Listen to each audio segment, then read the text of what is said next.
humanidade aprenderá a lidar com a água quando tiver assumido em suas vidas o sacrifício, a renúncia e a entrega. Se não assume na sua própria vida o sacrifício, a renúncia e a entrega, jamais vai aprender a lidar com a água. Porque para lidar bem com a água, nós precisamos ter uma relação com ela, além daquelas que naturalmente temos. E como a água, entre os reinos, é um dos mais sacrificados, um dos que mais renuncia, porque a água renuncia às maravilhas que ela poderia fazer, e ela renuncia a isso para poder servir ao homem nas coisas mais simples, nas coisas mais rústicas. E assim mesmo, ela lutando para sobreviver como água viva, como vamos ver.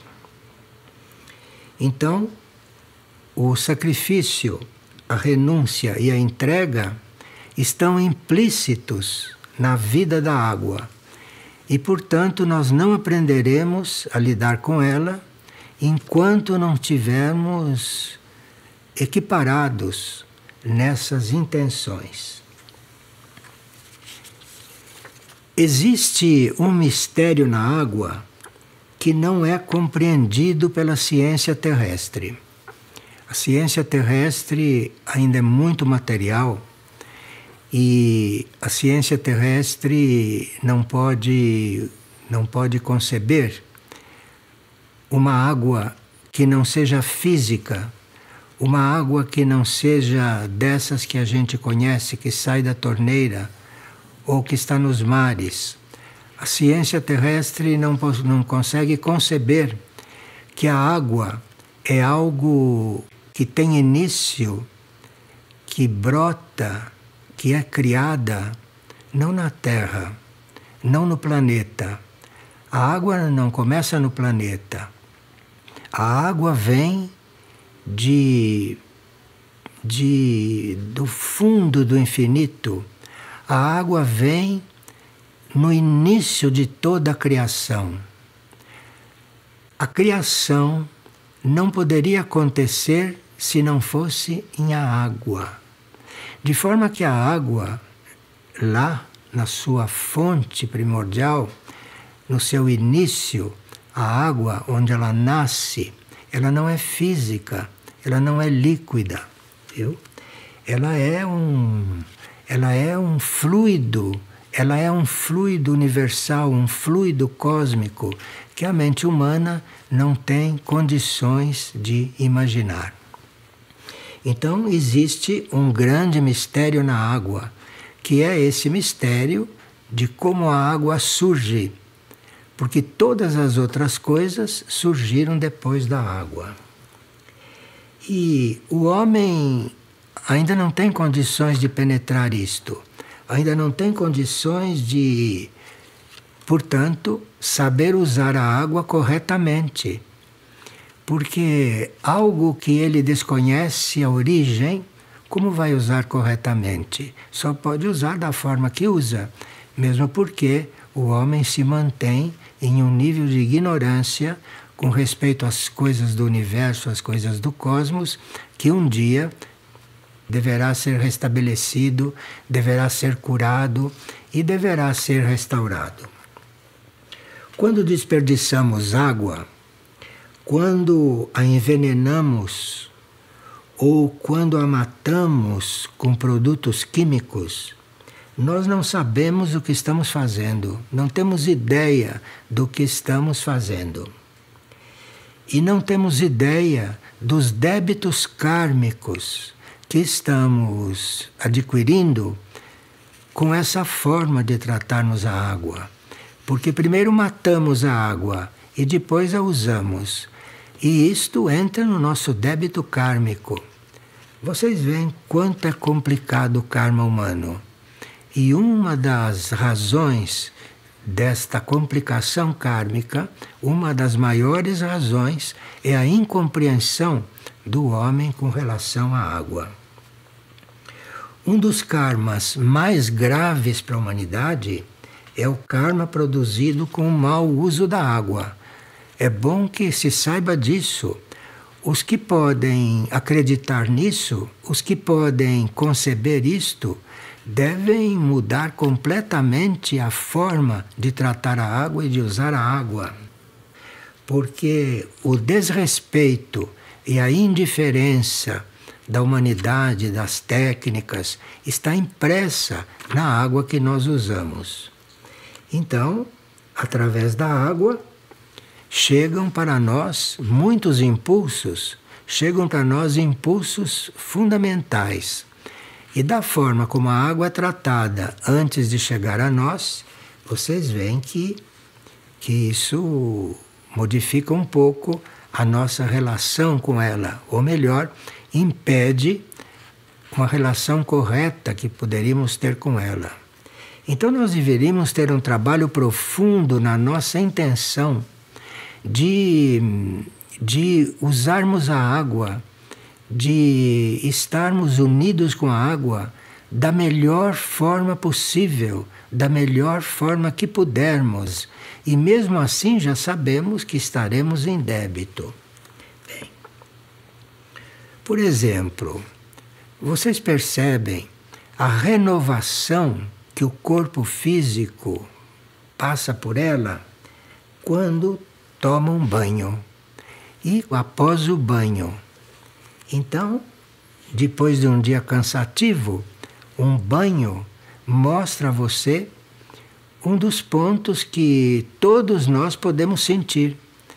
Então, observando o que acontece conosco durante um banho, ou o que acontece com o nosso corpo após um banho, correto?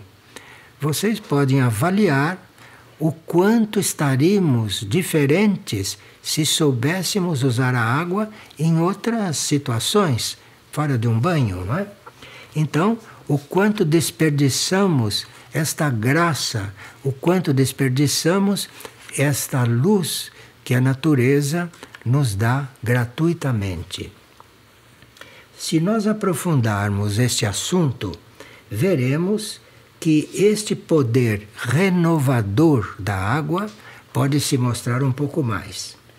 E esse poder renovador da água, que a gente percebe relativamente em um banho e após um banho, imagine-se o poder renovador da água com a presença dela como oceanos, como mares e como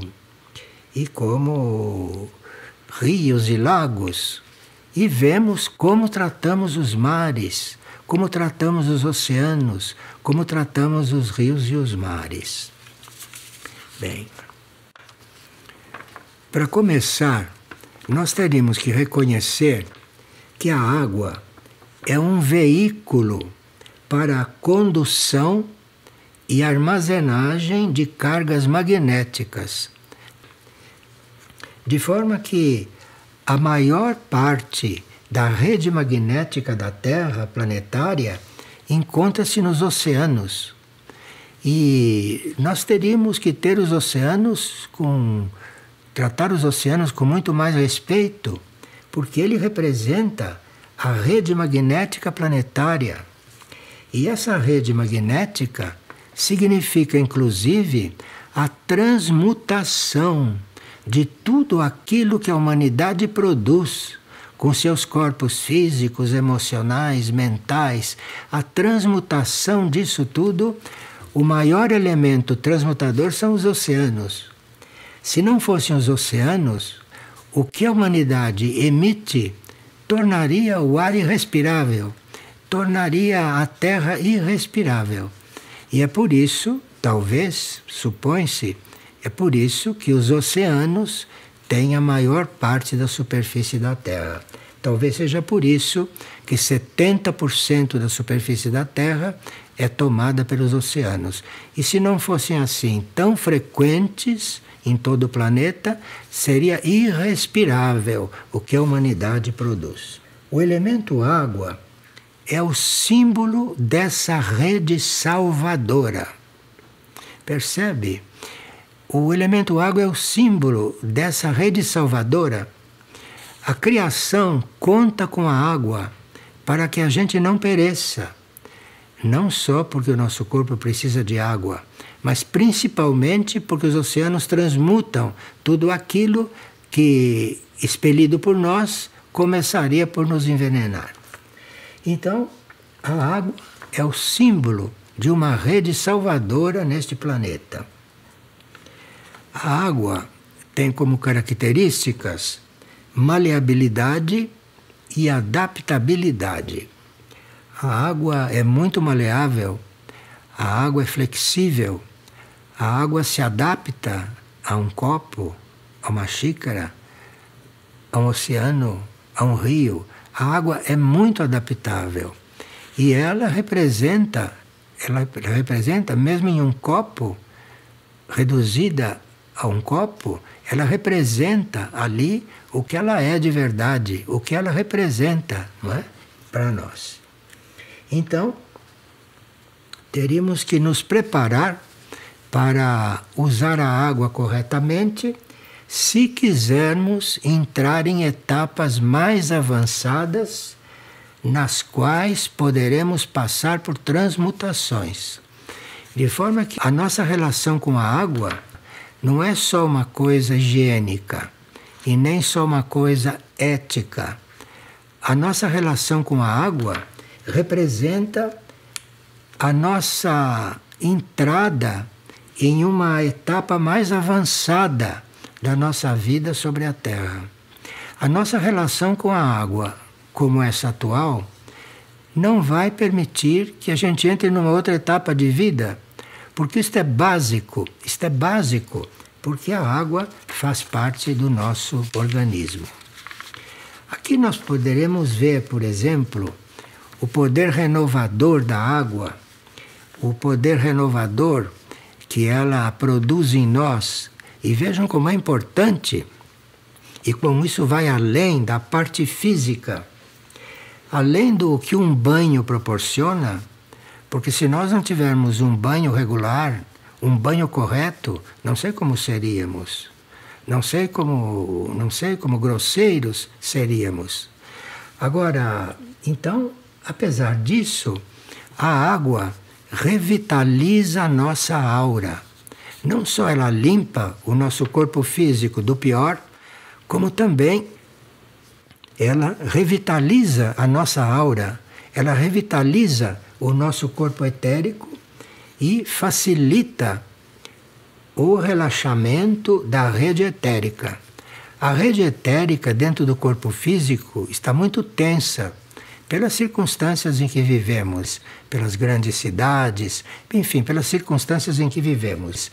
E a água revitaliza a nossa rede etérica e facilita o relaxamento dessa rede. E, com isso, a água faz um trabalho sutil que nós nem percebemos. Enquanto ela purifica, ela procura equilibrar a nossa rede etérica de toda a sujeira que ela atrai e contém, então ela possibilita a circulação da energia criativa. Então a água tem um relacionamento espiritual conosco. Então a água está fazendo com que a nossa energia criativa possa se manifestar. Isso vem também do uso da água. Bem, agora nós vamos ver o que acontece e quais são os benefícios que a água produz em 3 fatos, que são fatos comuns e que nos dão a entender, nos dão a proporção em que a água contribui para conosco. É quando fazemos enemas, como fazemos banhos de imersão, ou quando tomamos banho em águas correntes. Pelo que acontece nesses 3 tipos de uso da água, vocês veem o quanto a água é fundamental na nossa vida. Nos enemas, por exemplo, além dos efeitos terapêuticos, a água facilita a remoção de resquícios que ficam no corpo de experiências passadas e que, impregnadas que estão no corpo, impedem, bloqueiam a abertura de novos ciclos para o corpo. Então veja que um enema, se nós tivéssemos uma educação, se nós tivéssemos uma educação correta, científica, todos nós faríamos enemas regulares. Nos organizaríamos para fazer enemas porque todos os resquícios de experiências que fizemos, passadas, nos bloqueiam internamente e isso fisicamente é cuidado durante o enema. E se nós queremos, por exemplo, se temos o nosso programa, iniciar um novo ciclo de vida completamente diferente, se fôssemos um pouco mais sábios, começaríamos por fazer enemas, porque isso seria o ponto básico, principal e físico, para você depois cuidar de outros tipos de transformação. Agora vamos ver os banhos de imersão. Os banhos de imersão agem em esferas mais sutis. O banho de imersão não age só dentro da banheira e no corpo físico. O banho de imersão, ele está irradiando para esferas mais sutis da consciência. Então a nossa consciência, que não é física, recebe os efeitos de um banho de imersão. De forma que um banho de imersão não devia ser feito assim como fazemos, com esses sabonetes venenosos, esses sabonetes tóxicos, essas coisas que se usa. Então, um verdadeiro banho de imersão seria uma limpeza de nossas esferas sutis, nossas esferas do físico sutil, e um relaxamento etérico semelhante ao do sono. Então, um banho de imersão bem feito significa algo equivalente ao sono. O que acontece de renovação durante um sono pode acontecer durante um banho de imersão. Então veja como somos descuidados com respeito a tudo isso.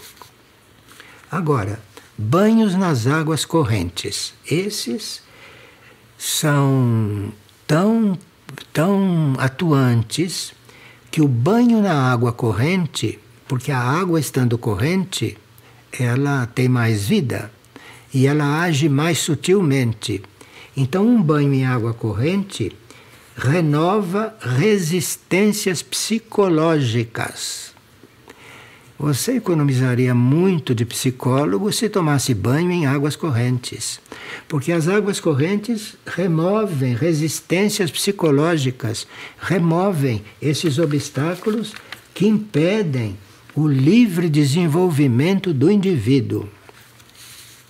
Vocês veem que povos originários tomavam banho em águas correntes, não é? Tinham essa intuição, ainda não tinham sido pervertidos pela civilização.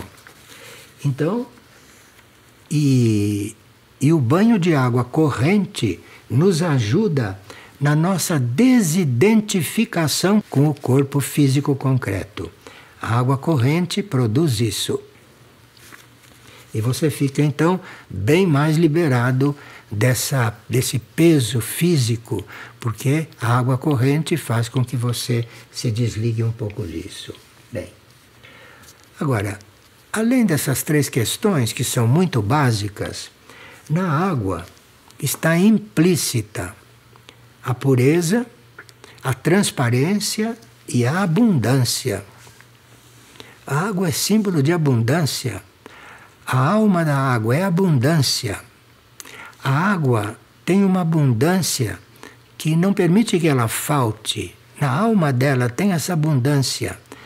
E para faltar água entre nós, veja o quanto matamos a água até que ela chegue a faltar. Então essa transparência, essa pureza e essa abundância é própria da água. E na criação, ela foi então criada contando com essa possibilidade de ser abundante. Somos nós que tolhemos a abundância da água. Não temos uma formação mental e não temos um cuidado para perceber essas coisas. Mas, chamando a atenção, de repente, pode-se corrigir algumas coisas de forma que a nossa vida mude um pouco. E por pouco que mude, já é muito, porque nós somos realmente muito mal informados sobre tudo isso. Bem, nós sabemos que a cura realmente se dá é pela sintonia da vibração dos corpos com a vida que nos anima. A cura se dá é com essa relação dos nossos corpos e da nossa rede anímica, né? Da nossa vida que nos anima. E a abertura e a aspiração do indivíduo é que age para que isso se dê. De forma que nós, sem termos aspiração, sem estarmos mortos diante dessas coisas, nós não animamos o nosso corpo a sintonizar com as nossas vibrações superiores. De forma que o uso incorreto da água tem uma repercussão muito profunda. E a água é tão receptiva que ela percebe essa sua intenção. Ela percebe, absorve e vai dar alguma resposta. Bom, aqui nós teríamos que descer alguns particulares para que fôssemos facilitados a mudar o nosso relacionamento com a água. Então parece que a gente vai falar de coisas óbvias, mas é preciso que a gente reconheça que tem que assumir essas coisas óbvias. Porque se não se assume essas coisas óbvias e fundamentais, nós não temos início no nosso trabalho com a água. Não temos início no nosso trabalho físico e que vai repercutir no nosso trabalho interno. Você vê que das árvores escorre um líquido quando as árvores são queimadas ou feridas. Certas árvores são tão maltratadas que às vezes escorre delas um líquido. Então, é a vida líquida que se esvai. Nós passamos por isso. O nosso suor é água. A nossa saliva, as nossas lágrimas, a nossa urina, isto são secreções dos nossos corpos, diferente da secreção das árvores, mas nossos corpos também têm isso. E nós teríamos que compensar isto, teríamos que cuidar de viver em equilíbrio para que tudo isso, que é a nossa secreção, não nos deixe carente de elemento líquido. Bom, se nós tivéssemos um comportamento correto com a água, nós chegaríamos a extrair de flores aromáticas líquidos, não líquidos muito concretos, mas essências que seriam de rejuvenescimento e de correção de certos defeitos físicos. Isso para nós é desconhecido, porque jamais iríamos pensar que algo que extraíssemos das flores iria fazer isto. Pois é, mas essa falta de comunicação verdadeira com a água, com o elemento líquido, faz com que desconheçamos completamente que o extrato de flores aromáticas contribui para rejuvenescimento Isso seria importante, porque isso faz parte daquele ponto da criação, segundo a ciência espiritual. O nosso corpo poderia durar 120 anos. Durar 120 anos, não é? Mas tendo o alimento desse extrato de flores aromáticas. Mas isso tudo é um campo da evolução que desconhecemos completamente e vamos ficando numa escuridão mais total à medida que os tempos vão passando. Mas sabemos todos que a uma certa altura o planeta vai resolver isto fazendo uma grande transformação. E essa transformação será realmente muito oportuna, porque será a revitalização de toda uma vida planetária. Bem, veja, nós temos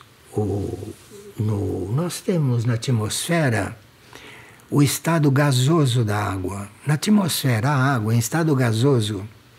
Tanto assim que quando se faz um batismo, que se usa água física para fazer o batismo, mas aquele que está batizando, aquele que é o sacerdote, ele sabe ligar o gasoso do espaço com aquela água física. E isto é o verdadeiro sentido do batismo, porque o verdadeiro sentido do batismo faz primeiro uma desobstrução no ser, para depois introduzir algo do alto. Bem, então a água do batismo, aliás, o fato do batismo incluiria tudo isso. Então ali precisa que haja um ritual, que o gasoso do espaço entre naquela água para que ela realmente possa desobstruir e que ela realmente possa preparar o físico do indivíduo para receber uma energia do alto. Mas aí estaria também a capacidade do sacerdote, estaria também a intenção de quem está sendo batizado. Bem, quanto à água destilada, seria um ótimo desinfetante para os olhos. Nós usamos colírios, usamos essas coisas químicas, porque desconhecemos que se pingássemos água destilada nos olhos, faria um efeito melhor do que tudo isso. E não ofenderíamos os olhos. Mas onde vai se buscar água destilada, né? Então, mas a água destilada está disponível na natureza, está disponível. Então, teríamos que ter um outro tipo de desinfetante para os olhos, se quiséssemos. A água também é influenciada pelas propriedades físicas dos continentes com os quais ela está em contato. De forma que a água dos mares, em contato com os continentes, ela vai se transformando. Ela vai absorvendo coisas dos continentes e, portanto, se nós quisermos encontrar a água dos mares no sentido mais original, teríamos que ir para mar muito alto, longe da Terra, longe dos continentes. Então, isso seria uma forma de nós fazermos certos tratamentos, mas em alto mar, não perto dos continentes, porque a água está interferida pelo que os continentes irradiam. Vamos falar um pouco sobre o que é chamado de água dormida. A água dormida é aquela que a gente deixa ao relento. Você põe ao relento uma vasilha com água e deixa ela ali. Chama-se água dormida. E no dia seguinte você vai usá-la como medicamento. Como medicamento. E a água dormida cura muita coisa que os remédios não curam. Mas sabe, para tudo isso precisa ter uma união com o elemento, precisa ter uma união com a água, uma união de verdade, não uma união hipócrita, uma união de verdade. Então você coloca, você está se sentindo mal, alguma coisa, você coloca a água ao relento, deixa ela passar a noite, a toma de manhã. Aquilo é o melhor remédio, o melhor remédio. Agora, ela só pode responder se ela é colocada ali direito, se ela recebe a mensagem que você está querendo dela, não é? Se você karmicamente tem direito a isso, não é? Se você karmicamente não fica prejudicado com tudo isso, não?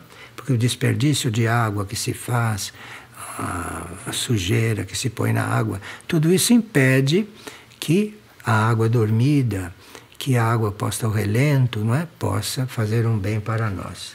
Enfim, nós teríamos que ter uma reeducação. Teríamos que ter uma reeducação. Podíamos experimentar, escolhermos setores da nossa vida, porque tudo de uma vez não dá. Escolhermos setores da nossa vida e aprofundarmos certas coisas. Vejamos a água ferruginosa. A água ferruginosa é aquela que tem um ferro além do normal. E você pode procurar em certas fontes. Existem cidades balneárias onde você pega em certas fontes a água ferruginosa. E a água ferruginosa é o remédio para a anemia. Então você bebendo água, você cura tudo. A anemia você cura com água ferruginosa. Mas para isso é preciso da sua relação interna com isso tudo, porque senão isso tudo fica fechado. Quando a água fica estagnada, ela morre. De forma que se nós percebemos que podemos não deixar uma água estagnada, é melhor. Porque se aquela água morre, ela vai atrair elementais não positivos. A água estagnada não atrai elementais e não produz elementais positivos. Ela produz elementais negativos. E a água que nós chamamos de natural é oriunda das chuvas, é oriunda dos orvalhos, né? Está só falando hoje em dia. E aí precisaria todo um trabalho interno nosso com esse elemento para podermos usufruir disso tudo ainda nos tempos de hoje. Bem, quanto à água oceânica, já se disse que é preciso ir muito para dentro do oceano para encontrar uma água oceânica que não esteja influenciada pela presença dos continentes. A água dos lagos e a água das lagoas são consideradas águas dormentes. Não águas mortas, mas águas dormentes. São águas dormentes. De forma que deve sempre dar margem para que de lagos e de lagoas se consiga certa flutuação, certa correnteza, para que ela não fique dormente e não acabe morrendo. Agora, quanto às águas profundas nos oceanos, elas são consideradas profundas além de 200 metros. Antes de 200 metros não são águas profundas. A água começa a ficar diferente na profundidade depois de 200 metros. E a presença da fermentação na água também é interessante. A água estagnada atrai entidades indesejáveis. E é muito diferente, por exemplo, quando você tem a presença de um pedaço de queijo, ou de um pedaço de carne, ou a presença de uma rosa. Em volta do pedaço de queijo e em volta do pedaço de carne estão os elementais mais grosseiros, os elementais mais animais. E na rosa estão os elementais melhores.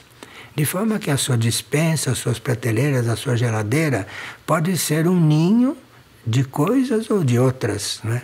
Então aí é preciso que a gente desenvolva isto para que a gente possa realmente começar uma mudança básica na nossa vida, começar um processo de, não digo de purificação, mas um processo de espiritualização da nossa vida. Isso tudo está incluído.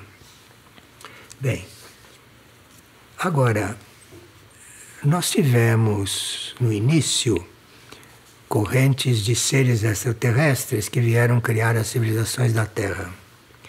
E quando chegaram aqueles que vieram formar o Egito, esses trouxeram do espaço, esses trouxeram do espaço, trouxeram o símbolo da água e imprimiram isso na consciência do povo. Mas naquele tempo, os governantes trabalhavam a consciência do povo. E esses que vieram do espaço, os egípcios antigos, esses ensinaram aos terrestres que a água é símbolo do espaço infinito. Isto que sai da torneira é símbolo do espaço infinito. E vejam no que nós o reduzimos. E a água, ensinavam os egípcios, a água é o primeiro princípio das coisas. A Bíblia acena isso. Então, o primeiro princípio das coisas não é a água do plano material. A gente lê ali e pensa que é a água do plano material. Mas como princípio das coisas, como representante do infinito, é esta água que não é material, que é o fluido potencial da água, simbolizada no Egito por algo que eles chamavam de Deus não revelado. Então os egípcios tinham um Deus, entre os deuses que eles representavam, entre as hierarquias de deuses que eles representavam, eles tinham um Deus não revelado.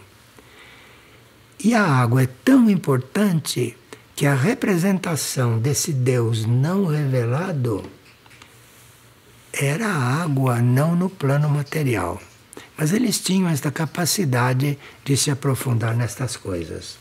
E é por isso que eles, nos vasos que faziam, eles tinham uma serpente circundando um jarro de água. A serpente protegendo um jarro de água. Bem, os egípcios que vieram para nos ensinar certas coisas, eles diziam que as águas divinas é o lugar nativo dos deuses. Aquilo que nós chamamos de deuses, que são esses espíritos muito evoluídos, porque acima desses espíritos muito evoluídos tem toda a criação.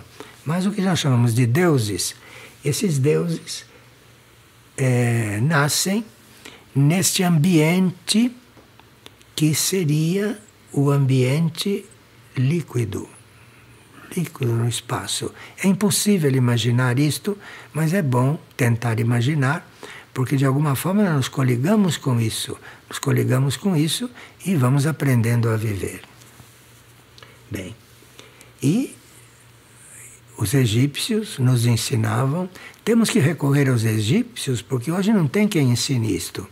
Então, os egípcios ensinavam que este Deus é indivisível e que, por isso, a água foi o primeiro princípio. Tudo começou com a água, porque era o único elemento indivisível.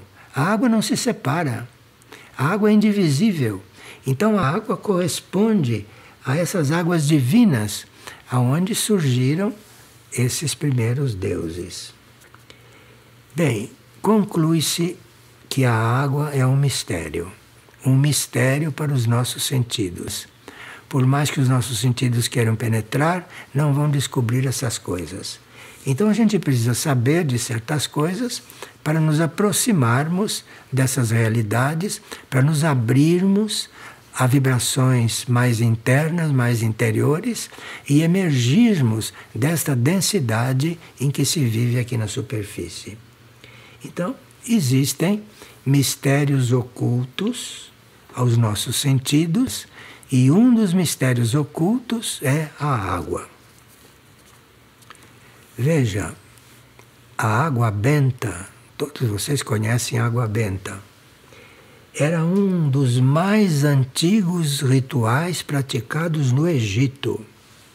O Egito usava o ritual da água benta desde sempre, porque ali no ritual da água benta, aquela água se renovava, aquela água assumia outros papéis, então agia sobre o homem de uma certa forma.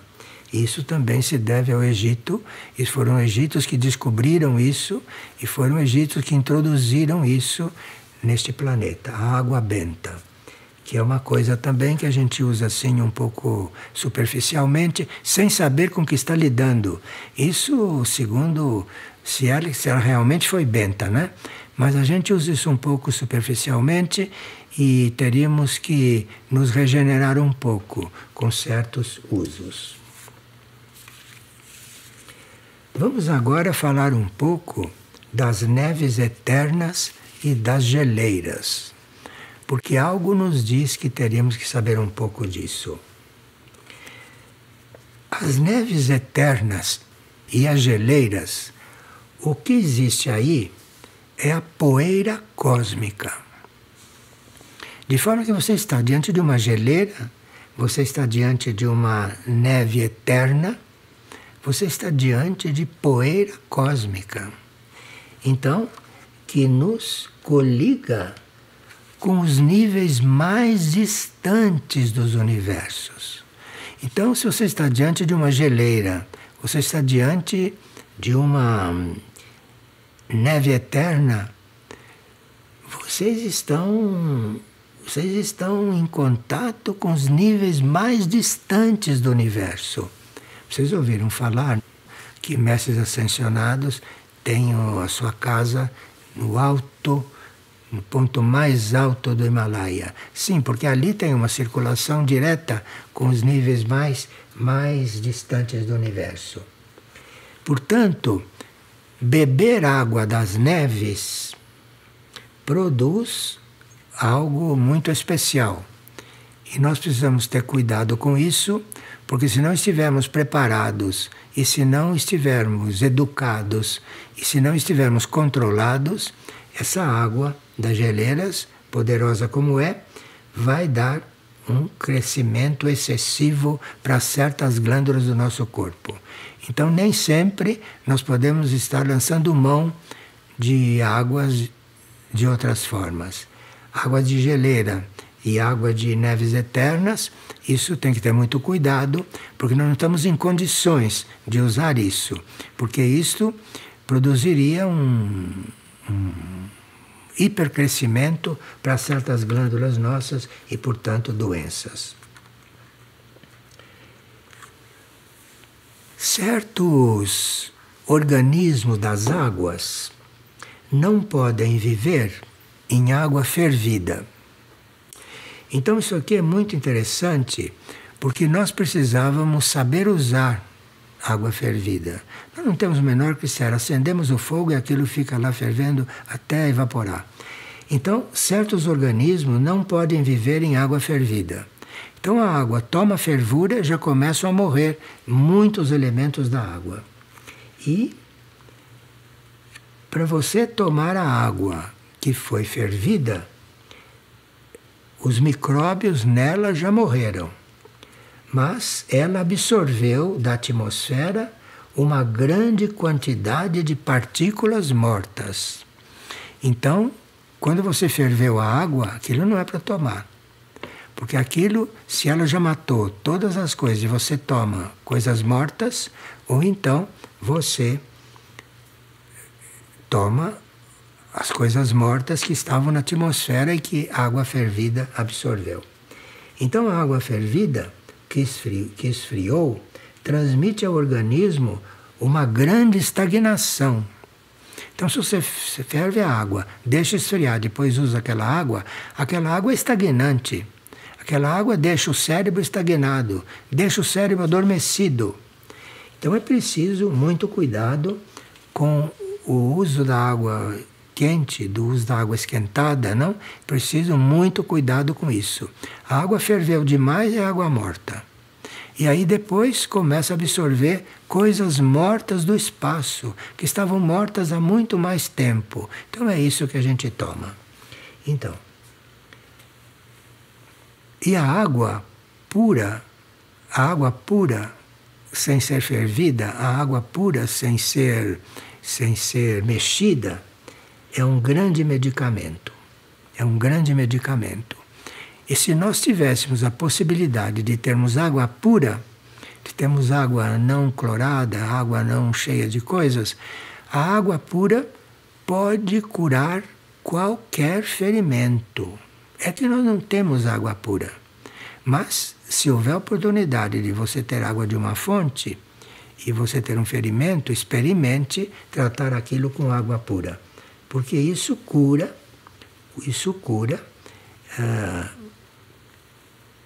e a cura emerge do corpo que está recebendo aquilo em contato com esta água que está viva. O uso da água fervida somente recente e muito quente, mas com muito cuidado, muito cuidado. E aqui entram tantos conhecimentos de cozimento que não vem ao caso. Basta que a gente dê esses sinais para que a pessoa se interesse, não? Se é que ela está interessada de fazer uma renovação na vida. Mas para renovar a vida realmente é preciso começar com coisas bem primárias, bem iniciais. As coisas chegaram num tal ponto que, após a mudança da inclinação do eixo terrestre, após a mudança, uma nova água surgirá no planeta. Após a mudança, após a inclinação do eixo, quando houver essa que nós chamamos de transição, não haverá mais o uso da água vigente agora. Uma nova água surgirá. E claro que isso está nos mecanismos do universo, a possibilidade de fazer isso, e que nós desconhecemos. Um dos mistérios da água é esse. É como é que a água no planeta vai ser outra, depois da transição. Isso é um dos mistérios da água mais importantes. Agora, é um mistério para nós, não para os centros planetários. Porque o centro Aurora, por exemplo, ele é equipado com toda a compreensão a respeito do que será a Terra depois da transição, e ao centro Aurora caberá um dos movimentos de renovação desta água. Isto é uma coisa do centro Aurora, não da parte humana do centro Aurora. Então, o centro Aurora, na sua parte mais interna, mais profunda e espiritual, ele é que vai se encarregar da transformação da água. Ele é que vai se encarregar do impulso para que a nova água se surja. Isso é muito bom que a gente saiba, porque nós teríamos que nos aperfeiçoar no relacionamento com centros planetários. E a propósito da água, o centro Aurora é muito importante por isso. Bem, aqui veja, o reino dévico é o grande responsável pela manifestação desses canais. Tudo que acontece com a água, o reino dévico é sempre responsável por essas transformações. E nós gostaríamos de transmitir uma pequena oração. E não poderíamos deixar esse assunto assim, aberto dessa forma. Nós teríamos que ter uma oração que diga respeito a um contato dévico, porque são os devas que estão diretamente coligados com todos esses assuntos. Nós já estudamos os devas várias vezes, podemos dizer isto aqui agora. Mas aqui, um deva nos passou esta oração sobre a água. Ela diz o seguinte: água, fluido universal, dom da manifestação. Fluido universal, dom da manifestação. Divina providência, lei absoluta no universo. Veja quanta coisa está dentro destas frases. Vou repetir. Água, fluido universal, dom da manifestação. Divina providência, lei absoluta no universo. Isto é conhecido pelo reino dévico. Continuam. Chama teus filhos para que possas revelar-lhes o divino amor. Relacionar isto com a água. Chama teus filhos para que possas revelar-lhes o divino amor. Água revelando o divino amor. Amor crístico que alivia o sofrimento e traz o equilíbrio aos 4 elementos.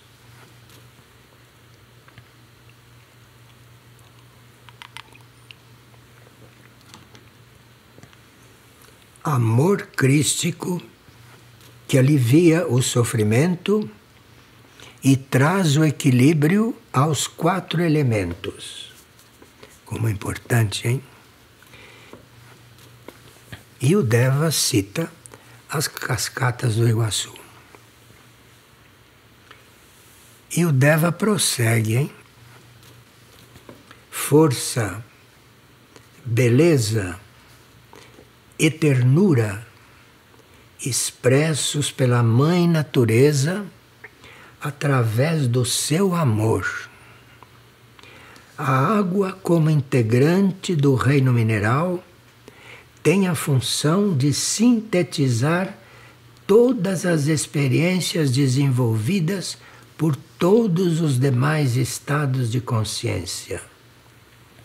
A água sintetiza toda a experiência feita na Terra. A água, como integrante do reino mineral, tem a função de sintetizar todas as experiências desenvolvidas por todos os demais estados de consciência expressos por este reino da manifestação.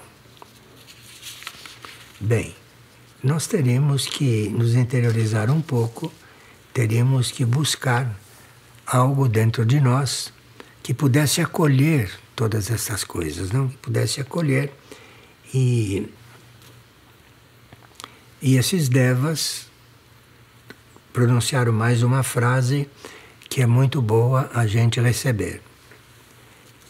Eles dizem: a água é um grande banco de dados em constante renovação. A água é um banco de dados sempre renovado, sempre vivo. E isso significa que todas as experiências desenvolvidas neste planeta, laboratório, estão incorporadas no elemento água. Todas as experiências que o planeta viveu estão incorporadas na água. Porque os elementos minerais estão em tudo e em todos. Tem a onipresença como aspecto fundamental da sua manifestação. De forma que nós, diante da água, estamos realmente diante de um verdadeiro santuário. Eu espero ter colaborado para que a gente veja este líquido não só como um líquido, mas como um fluido universal. E assim vamos conseguir tratá-lo com mais respeito, com mais gratidão e talvez eliminar da nossa atitude a indiferença. Porque a indiferença é uma coisa própria do homem E diante da água, isto é realmente uma falha muito grande com respeito a toda manifestação. Obrigado então pela atenção.